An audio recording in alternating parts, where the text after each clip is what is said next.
तो इस तरह की बात का कोई मतलब नहीं है। कोई भी कुछ कह सकता है, एकमात्र जो नेता है उसके अलावा कोई बात की चर्चा कहाँ होती है। बिहार को नुकसान हुआ इससे, पूरे बिहार के लोग यहाँ पर आकर के बैठ गए। यदि उस समय इस तरह की घटना होती तो मेरा भविष्य कहाँ रहता। जो व्यवस्था है वो सुदृढ़ है। मनीष वर्मा जी हमारे साथ हैं। आईएएस की नौकरी से रिटायरमेंट लेकर के राजनीति ज्वाइन की, जनता दल यूनाइटेड का दामन थामा और 3 दिन ज्वाइनिंग हुई और जनरल सेक्रेटरी, राष्ट्रीय महासचिव जो है नीतीश कुमार ने उन्हें पार्टी का बना दिया।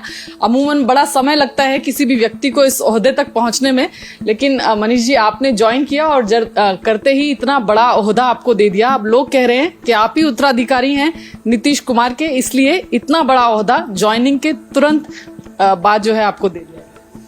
नहीं, 2-3 दिन से मैं भी देख रहा था कि मीडिया में इस तरह की बातें चल रही, उत्तराधिकारी और ये सब बातें।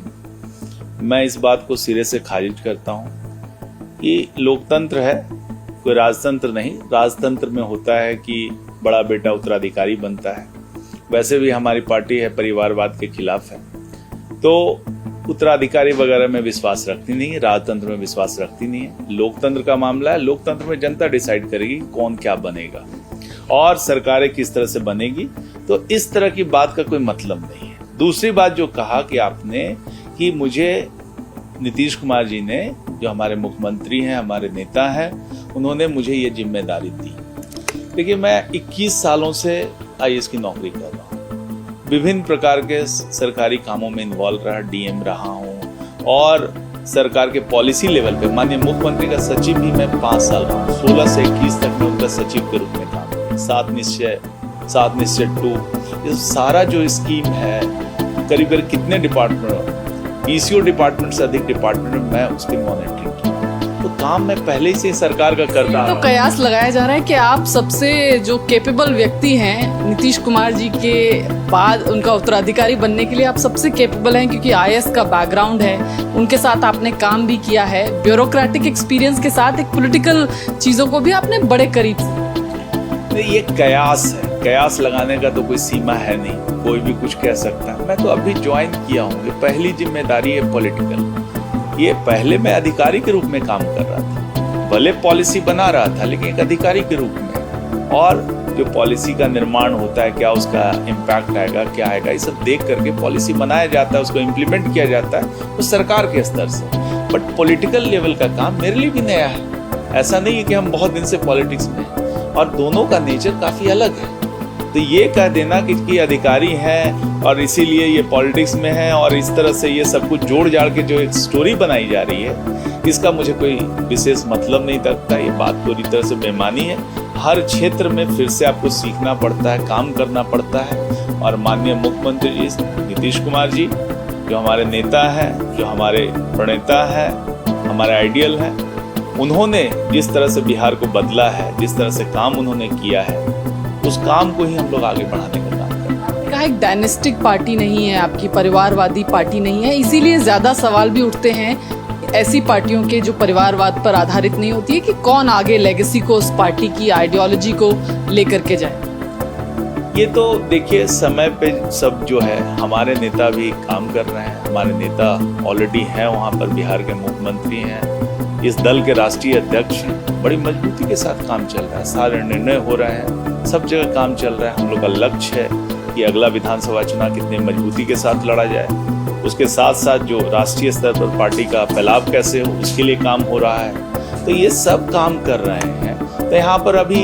इस बात की चर्चा क्यों होनी चाहिए? जो हमारे नेता हैं, एकमात्र जो नेता है, उसके अलावा कोई बात की चर्चा कहाँ होती है? एक और सवाल, क्योंकि नीतीश जी दोनों जगह रहे, एनडीए में भी रहे, इंडिया के सूत्रधार के रूप में भी उनको देखा जाता था, बात यहाँ तक पहुँच गई कि कन्वीनर उन्हें बनाया जाएगा। ये जो इंडिया का स्वरूप हम देखते हैं अलायंस का, उसको जोड़ तोड़ करके बनाने में नीतीश जी की बड़ी अहम भूमिका थी। अब इस तरह की चर्चा चलती रहती है कि नीतीश जी उधर भी जा सकते हैं, नीतीश जी, चंद्रबाबू नायडू, इंडिया अलायंस के लोग भी बड़ी नजरें टिका के रखते हैं कि कब पलटी मार दें, कभी उधर चले जाएं और फिर एनडीए का खेल खराब हो जाए। क्या ऐसी कोई संभावना आपको लगती है निकट भविष्य?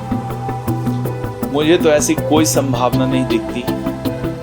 माननीय मुख्यमंत्री जी पूरी तरह से एनडीए के साथ हैं, उन्होंने हर जगह उनका कमिटमेंट है एनडीए के साथ, और हमने बिहार में कई वर्षों तक एनडीए के साथ सरकार चलाई है। बहुत बड़ा एक्सपीरियंस है और जो हमारे जो समर्थक भी हैं वो आपस में जुड़े हुए हैं। तो एक नेचुरल अलायंस है, चल रहा है, और परिस्थितियां राजनीति में बदलते रहती थी, उसके अनुसार, परिस्थिति के अनुसार उन्होंने जो भी है गठबंधन बदला, ये सब हुआ। लेकिन फाइनली जब आकर के यहाँ पर जब हम लोग स्थिर हुए हैं तो एकदम ये बात स्पष्ट रूप से है कि हम एनडीए के साथ हैं, पूरी मजबूती के साथ खड़े हुए हैं, और आगे भी जो भी हमारा कार्यक्रम, राजनीतिक कार्यक्रम चलेगा एनडीए के साथ। बड़ा विषय है जो कहते हैं close to his heart, special status Bihar को दिलाने का एनडीए से। हालांकि हमने सुना जब ये नई सरकार आई कि उस पर फिर से एक बार नीतीश बाबू जो है उसको पुश करेंगे, तो कहाँ तक बात पहुंची? क्या आपको उम्मीद है कि स्पेशल स्टेटस का दर्जा बिहार को आप दिला पाने में कामयाब होंगे इस सरकार के टेन्योर?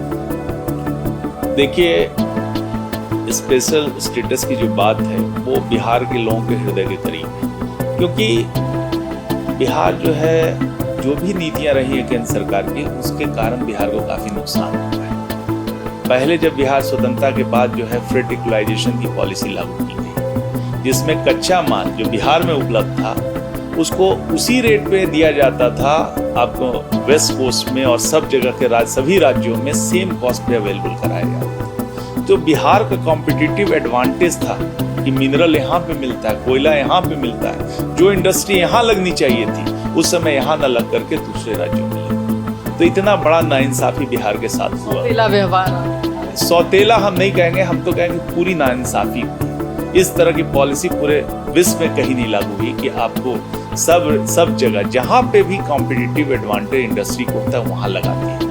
यदि ये पॉलिसी नहीं होती तो शायद बिहार में बड़े पैमाने पे उस समय और इंडस्ट्री लगती, क्योंकि इंडस्ट्री को चाहिए उसको कॉस्ट कम करना है, तो यहाँ से क्यों माल ढो करके कहीं दूर ले जाए और वहाँ पर तो उसको सेम रेट पे मिल रहा है, इसलिए उसने लगाया। इसलिए बिहार को नुकसान हुआ इससे, और बिहार को इससे जो नुकसान हुआ है उसकी भरपाई करनी चाहिए। बिहार को लोगों को लगता है कि यदि इस तरह का मिलेगा तो जो इंडस्ट्रियलाइजेशन पहले नहीं हुआ है अब उसमें सहूलियत मिलेगी, और जब इंडस्ट्री लगेगी तो लोगों का, बिहार का ग्रोथ रेट बढ़ेगा। क्योंकि बिहार जो है, बिहार का पर कैपिटा जीडीपी 56,000 के करीब और कंट्री का 2 लाख से ऊपर है। तो ये जो गैप है, हम ग्रो कर रहे हैं 14%, 15%, ये सबसे ग्रो कर रहे हैं, फिर भी हम मैच नहीं कर पा रहे हैं क्योंकि बेस हमारा इतना पीछे है, पहले का हिस्टोरिकल लेगार्ड है हम। तो उस कमी को पूरा करने के लिए हमको यदि विशेष ये स्टेटस तो एक्सेलरेटेड ग्रोथ में हमको जाना पड़ेगा। हम सिर्फ सिंपल ग्रोथ पे नहीं करेंगे। डिमांड जस्टिफाइड डिमांड, हमारी डिमांड जस्टिफाइड, ये लोगों की डिमांड है, इसको हमने उठाया और पूरी मजबूती के साथ जदयू पार्टी ने, हमारे नेता मुख्यमंत्री जी श्री नीतीश कुमार जी ने पूरी शिद्दत के साथ इसको उठाया है। रामलीला मैदान की बात करेंगे, उस समय जो एग्स के लिए एक मुहिम चलाई, पूरे बिहार के लोग यहाँ पर आकर के बैठ गए और उन्होंने ये डिमांड को उठाया। लेकिन पहले यूपीए सरकार थी, उन्होंने नहीं कंसीडर किया, कोई बात ही नहीं मानी। और उसके बाद जब हमारी यहाँ एनडीए की सरकार है, उस समय भी हम लोगों ने ये डिमांड उठाया है और हम चाहते हैं कि बिहार को स्पेशल स्टेटस का मिले, ताकि बिहार के लोगों की जो आकांक्षा है, चिरपरिचित आकांक्षा है, वो पूरी हो। और इसके लिए जो है हम उनसे गुहार लगाते हैं। इधर जो है इस बार भी जो राष्ट्रीय कार्यकारिणी की हमारी बैठक हुई है उसमें भी इस पे मुहर लगी और हम इस डिमांड को दोबारा रिएटरेट कर रहे हैं और हम केंद्र सरकार से अनुरोध करेंगे कि भाई स्पेशल स्टेटस दिया जाए। अंतिम सवाल, क्योंकि सर आप ब्यूरोक्रेटिक बैकग्राउंड से आते हैं और अब आप राजनीति ज्वाइन की है, एक सूबे में आपकी सरकार है, नीट का जो विषय है देश का हर परिवार का जो इससे कहीं ना कहीं जुड़ा हुआ है, आपको लगता है एक राज्य में, क्योंकि आपकी सरकार है और आपके राज्य या झारखंड है, वहाँ से काफ़ी सारे कनेक्शन भी इस तरह के निकल कर आए लोगों के, तो क्या आपको लगता है किया जाना चाहिए? क्या राज्य की सरकारें कुछ कर सकती हैं और क्या आपकी सरकार कुछ करने का उस पर सोच रही है या सारा जिम्मा केंद्र सरकार? देखिए, ये बहुत ही संवेदनशील मुद्दा है, ये छात्र के भविष्य से जुड़ा हुआ मुद्दा है और मैं तो पर्सनली मैं कहूँगा कि मैं तो स्वयं जो है इस तरह के कॉम्पिटिटिव एग्जाम में जेईई का एग्जाम जो होता है उसको पास करके मैं आईआईटी गया। यदि उस समय इस तरह की घटना होती तो मेरा भविष्य कहाँ होता? कितनी एक कोई भी विद्यार्थी के लिए जो तैयारी करता है उसके लिए कितनी दुखद बात है कि कोई दूसरा व्यक्ति लीक करके पैसे के बल पर इस तरह का करके वो चला जाएगा, जो योग्य व्यक्ति है वो पीछे छूट जाएगा। तो हम तो इस बात को बहुत अच्छे से गहराई से समझते हैं कि कितना ये संवेदनशील मुद्दा है। इस मुद्दे में मैं ये कहूँगा कि इसमें गिरोह सक्रिय होते हैं, और ये जो गिरोह हैं बिहार से ऑपरेट कर रहे हैं, झारखंड से ऑपरेट कर रहे हैं या किसी अन्य राज्य से ऑपरेट कर रहे हैं, ये जो ऑपरेट कर रहे हैं ये पूरा का पूरा भारत भर में इस तरह के गिरोह भरे पड़े हैं, जिनका काम है कि इस तरह के पेपर का लीक करना और जिस तरह छात्रों के भविष्य से खिलवाड़ करना। तो हमको देखना होगा पूरे राष्ट्रीय स्तर पे, राज्य के स्तर पर, हर स्तर पे कि कहाँ पर हमारा प्रोसीजर लैग है, कहाँ पे हमारे ढील है, उस चीज को जो लूप जो जहाँ पे लूप होल है उसको प्लग इन करना। और साथ साथ ये जो गिरोह होते हैं उनका एक नेचर होता है कि जो गिरोह जो काम करता है उसको जेल भी भेज दिया जाता है, फिर से वो गिरोह बाहर आता है और फिर वही काम में लग जाता है। तो हमको सचेत रहना होगा कि इस गिरोह का पूरा तरह से उद्भेदन किया जाए, जहां जहां भी लिंक है पूरी तरह से इसको निकाला जाए और निकाल करके इन लोगों को सजा दिलवा करके और इस पर पूरी तरह से मॉनिटरिंग की जाए कि बाद में भी ये कभी सक्रिय ना हो सके, ऐसा है। और इसके साथ साथ मैं ये कहूँगा कि बिहार सरकार इस पर पूरी तरह से सचेत है, कदम उठा रही है और इसके लिए जो भी काम करना होगा हम लोग करने के लिए तत्पर हैं। ममता बनर्जी ने जब चिट्ठी लिखी तो उन्होंने कहा कि राज्यों को जिस तरह से पहले हुआ करता था कि राज्य कंडक्ट कराते थे, ऐसा करने से समस्या का समाधान हो सकता है इस तरह के एग्जाम। देखिए, ये इसका कोई आंसर नहीं है। ये जो है हर राज्य कराते थे, पहले कराते थे, उसमें गड़बड़ियाँ होती थी। राज्य में भी इस तरह की चीज़ें होती है, जो गड़बड़ियाँ यहाँ पे हो सकती है वो राज्य में भी हो सकती है। तो हमको ये देखना होगा कि जो व्यवस्था है वो सुदृढ़ हो, लूपहोल वहाँ पे जो जहाँ पे है। अब चूंकि ये उद्भेदन होगा तो उसमें सारी बातें सामने, कैसे इन्होंने क्या क्या प्रोसीजर इन्होंने अप्लाई किया, तो सारी चीज़ें जब सामने आ जाएगी तो उस लूपहोल को प्लग करना इम्पोर्टेंट है। चाहे राज्य के स्तर में कराइए चाहे केंद्र के स्तर में कराइए, गड़बड़ियाँ यदि लूपहोल है तो वो कर लेंगे। और गिरोह इस प्रकार के हैं वो तो किसी तरह से पैसा कमाना चाहते हैं, छात्रों के भविष्य से खिलवाड़ करना चाहते हैं, तो इनको तो हमको कंटेन करके रखना होगा इस तरह के एलिमेंट को। तो ये राज्य और केंद्र का मुद्दा नहीं है, ये मुद्दा है प्रोसीजर का, एक सही ढंग से एग्जाम कंडक्ट करना। कैंपसन जगदीश के साथ विजयलक्ष्मी, इंडिया टीवी, दिल्ली।